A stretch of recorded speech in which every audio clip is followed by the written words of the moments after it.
Itinulog ng mga taga-bayan ng Laur, Nueva Ecija sa mga tumatakbong kandidato ngayong darating na eleksyon sa Mayo ang kanilang problema sa lupa. Ayon sa isang senatorial candidate, dapat na magkaroon ng konkretong plano ang gobyerno sa naturang usapin. Narito ang balita ni Jordan Ilustre.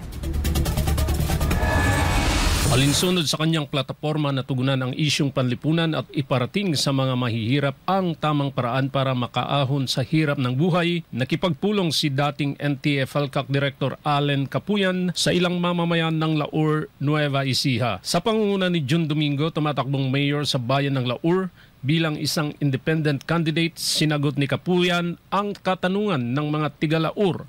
Isa na dito ang suliranin sa lupa na inilapit ng isang ginang. Yung problema kanina na pinaabot sa atin, yung problema sa lupa, ay napaka-common na problema sa buong Pilipinas. Problema ito kadalasan ng mga farmers at saka ng mga indigenous peoples or marginalized sector. Panahon na talaga na ang gobyerno ay magdeklara ng totoong genuine na pagbibigay ng lupain. Kailangan protektado ang planong ito para dapat ito ay ma-implement.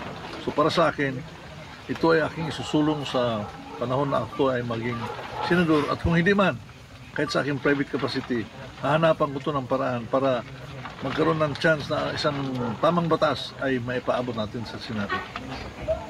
Ayon kay Capuyan, marami pang social issues na kailangan natugunan ng pamahalaan dahil ito umano ang sumasalamin sa tunay na damdamin ng mga ordinaryong Pilipino, kagaya ng mga indigenous peoples na kanyang kinalinga noong itinalaga siya ni dating Pangulong Duterte bilang chairperson ng National Commission on Indigenous Peoples.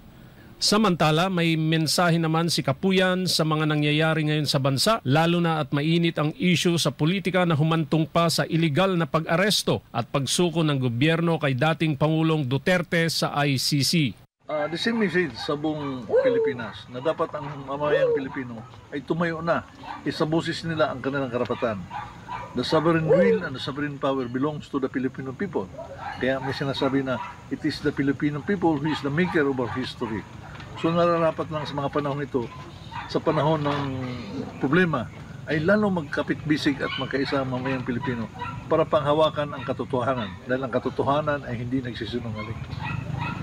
Naniniwala si dating Undersecretary Allen Capuyan na sa kanyang pagbisita sa bayan ng Laur ay magmulat sa kamalayan ng ating mga kababayan at iboto ang mga kandidatong tunay na may pagmamahal sa bansa at sa mga ordinaryong mamamayan.